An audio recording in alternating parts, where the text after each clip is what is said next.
Homework help for assignment number 5, number 1, and I just picked D to do just as an example. That will help you for the rest of them. So the equation that we're given in 1D is y equals 3/4 times the sine of 2x, and we're asked to complete a table of values and graph 2 cycles.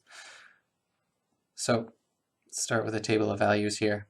And in order to complete this table of values, I'm actually going to make an extended table of values. I'm going to start in my middle columns with the generic coordinates that sine would go through without any transformations. So this is just going to reflect y equals the sine of x. Okay, and so we'll start where it normally starts. Sine goes through 0, 0. Okay, it hits its max of 1 at 1/4 of a period length.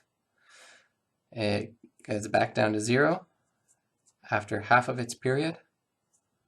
After another quarter of its period, it's gone down to its minimum and back up to its rest at 0. So this is one full cycle of the sine function with no transformations done to it. Okay, we have two transformations, the parameter a and the parameter k.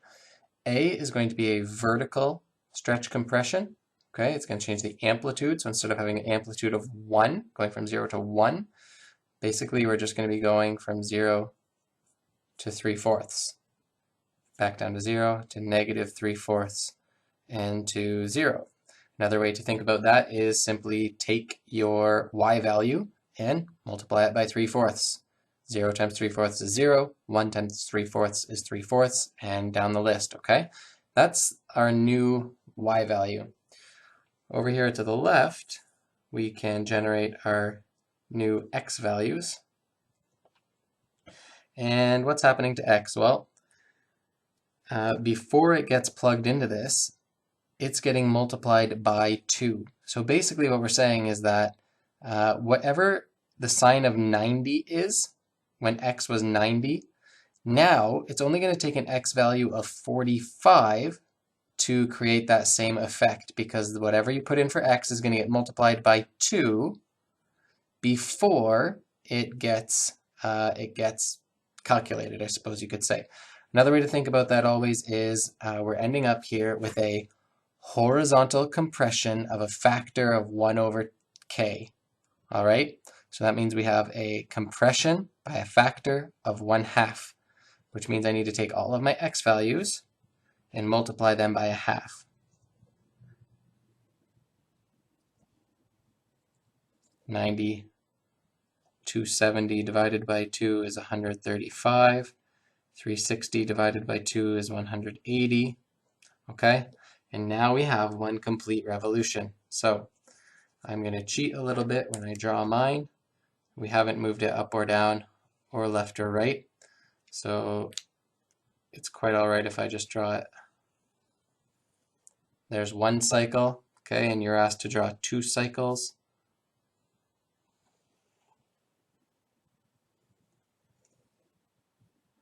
Not the nicest last cycle we've ever seen, but good enough for a sketch.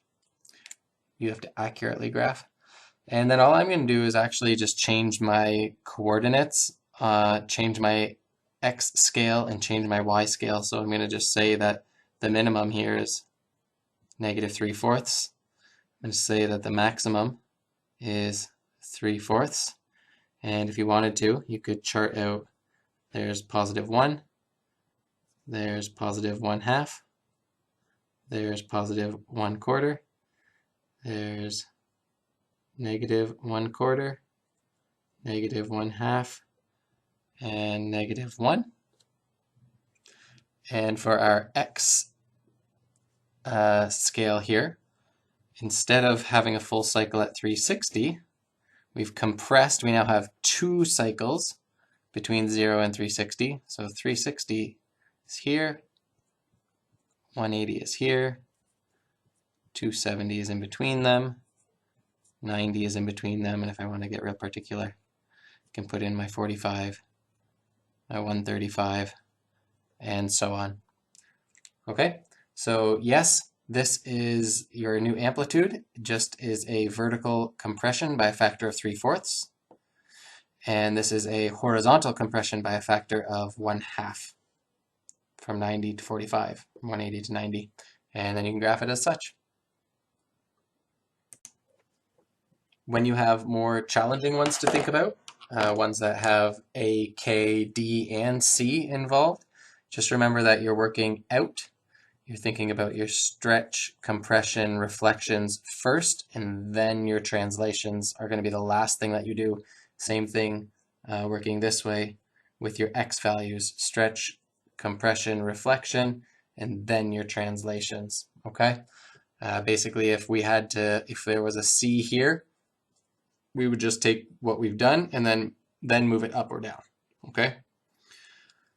Same thing with if there were a D, we would do what we've done, then shift it left or right.